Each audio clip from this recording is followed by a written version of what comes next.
pessoal, eu sou Joselmo, professor de matemática do Cefet, unidade Timóteo, e hoje irei falar sobre fórmulas de Moav.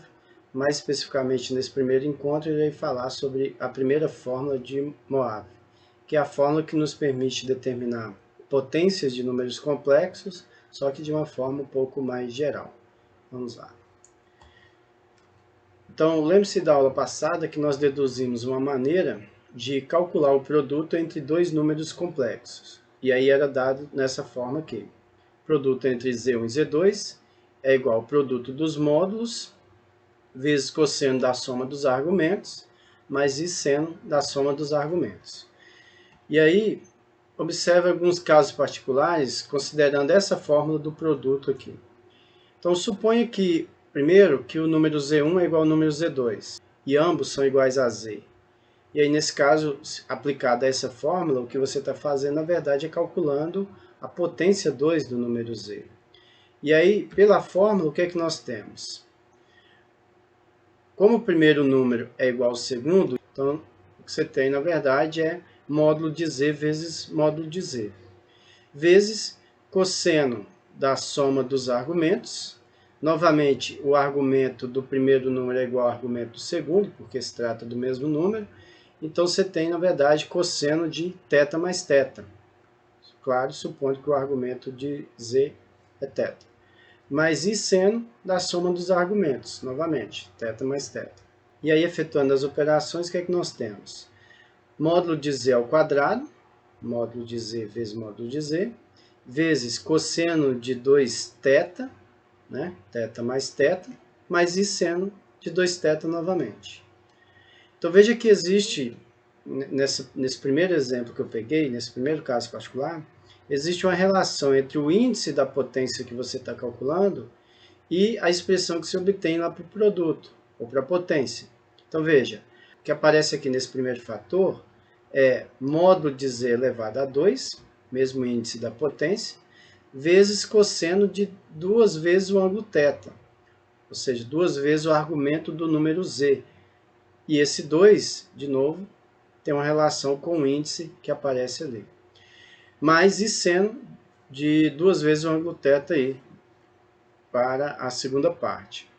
Fazendo a mesma análise para o número Z elevado ao cubo, o que a gente tem? Z ao cubo, na verdade, é Z ao quadrado vezes Z. E aí, podemos considerar esse aqui como sendo o primeiro número, né? Z ao quadrado, primeiro número na fórmula. O Z vai fazer o papel do segundo número, e aí o que é que nós temos? Pela fórmula vai ser módulo do primeiro número, mas aí o módulo do primeiro número é o módulo de Z ao quadrado, que pelo que acabamos de calcular é módulo ao quadrado de Z, vezes módulo do segundo número. O segundo número é o Z, então vezes módulo de Z. Então fica módulo ao quadrado de Z vezes módulo de Z. E aí, para a segunda parte, aplicando novamente a fórmula do produto, o que é que nós temos? Cosseno da soma entre o argumento do primeiro número, lá do produto, Z ao quadrado. Argumento de Z ao quadrado é 2θ, como nós vimos agora, mais o argumento do segundo número, que é o argumento de Z, e aí a gente está supondo que é o θ aí. Então, fica cosseno de 2θ mais θ, mais I seno de 2θ mais θ. E aí o resultado disso dá módulo de Z ao cubo, né, a partir disso, vezes cosseno de 3θ, fazendo a soma aqui, mais I seno de 3θ. Então, de novo, observa a relação que você tem, que é o índice da potência, ele vem para a potência do módulo ali, né, e além disso, esse índice aparece multiplicando o argumento aqui do número complexo resultante aí na hora que você calcula a potência do número Z. Bom, a gente observou isso para esses dois casos particulares, mas na verdade isso vale para qualquer número inteiro N aqui no índice da potência. Então veja só, então fazendo Z elevado a N, o que é que nós temos? Módulo de Z elevado a N, pelo que foi observado, né, o índice aqui é o mesmo, vezes cosseno de n vezes o argumento, mais I seno de n vezes o argumento, em que o fator n que aparece aqui é o mesmo fator da potência aí, como a gente observou. Então, como eu falei, essa observação, na verdade, ela vale no geral, quando n é um número inteiro qualquer. Então, isso que nós acabamos de deduzir é o que nós chamamos de primeira fórmula de Moivre, e aí ela nos permite calcular potências inteiras, né, do número complexo z, aí, claro, dado na forma trigonométrica. Antes de fazer um exemplo, eu vou fazer só uma observação para um caso particular, por exemplo, em que o n vale zero. Nós sabemos lá dos números reais que quando você tem um número real diferente de zero, esse número real elevado a zero é 1. E aí o que eu vou tentar fazer aqui é observar essa propriedade, no caso, para os números complexos. Então, fazendo z elevado a zero, em que z é um número complexo qualquer, claro, dentro do que a gente supôs lá no início, quando a gente deduziu a fórmula trigonométrica dos números complexos, né? Que lá a gente exigiu que esse número complexo fosse diferente de zero. Então, z elevado a zero, como ficaria? Módulo de z elevado a zero, né, pela primeira fórmula de Moivre, vezes cosseno de 0 θ mais i seno de 0 θ.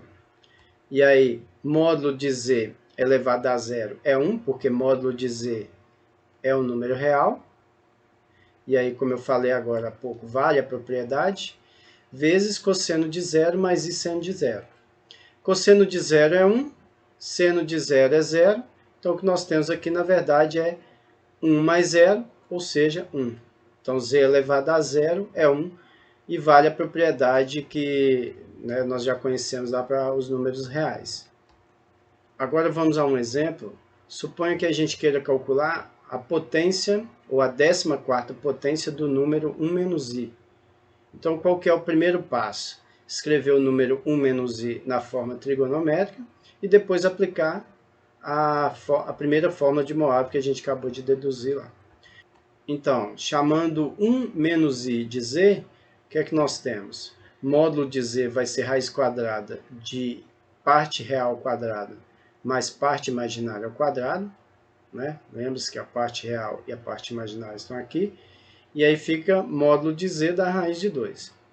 Agora, para encontrar o argumento, supondo que θ seja o argumento do número complexo que a gente está buscando, então vai ficar cosseno de θ é parte real sobre o módulo, e aí ficaria 1 sobre raiz de 2, e o resultado disso é raiz de 2 sobre 2.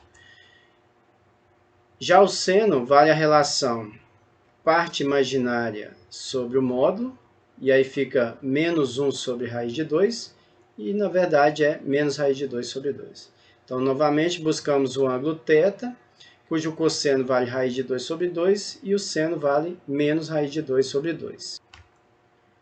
Olhando para esse ponto, lá no ciclo trigonométrico, nós temos esse ponto, o arco que nós estamos buscando, que é o ângulo θ, é esse aqui.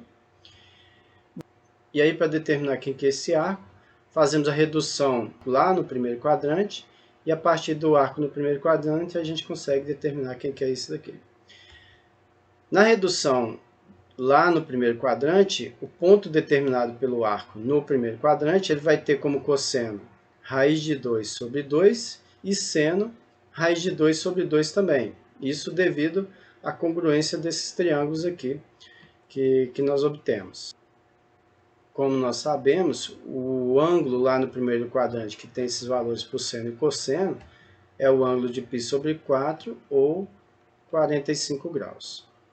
Então, veja, o arco, como eu falei agora, vai ser esse todo, que é 2π, ou 360 graus, menos esse restante daqui.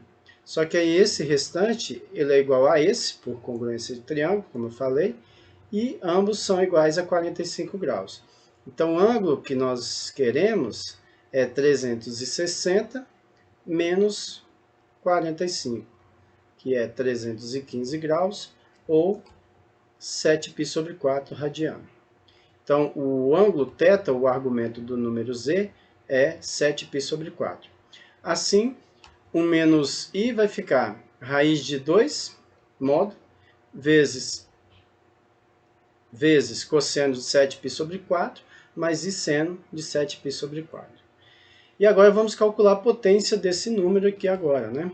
Então vai ficar, pela primeira fórmula de Moivre, então fica módulo de z elevado a 14 vezes cosseno de 14 θ mais i seno de 14 θ.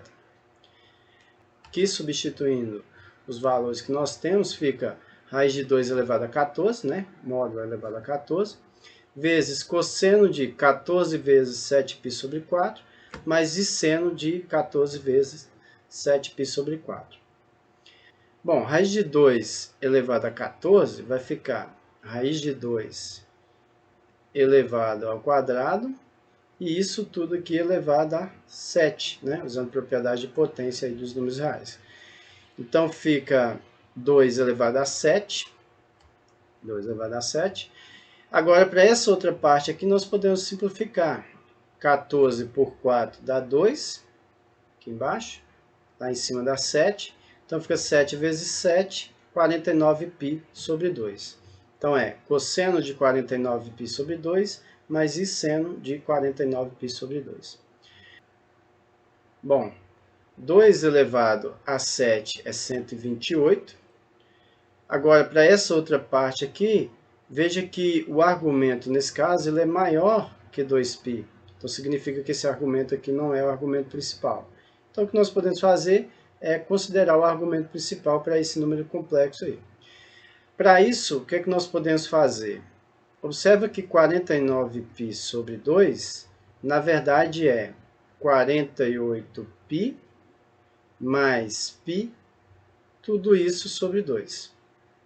E aí nós podemos separar essa soma. 48π sobre 2 vai dar 24π, ou seja, 12 vezes 2π, mais π sobre 2, que é o que sobrou lá no restante. Então, o ângulo 49π sobre 2, ele é obtido a partir do ângulo π sobre 2, mais 12 voltas completas lá no ciclo trigonométrico. Então, o que nós temos aqui, na verdade, é cosseno de π sobre 2, mais i seno de π sobre 2. Cosseno de π sobre 2 é 0, seno de π sobre 2 é 1, então aqui tudo, na verdade, é i, 128 vezes i, é o resultado da 14ª potência do número 1 menos i. Então é isso, pessoal. Obrigado a todos e bons estudos.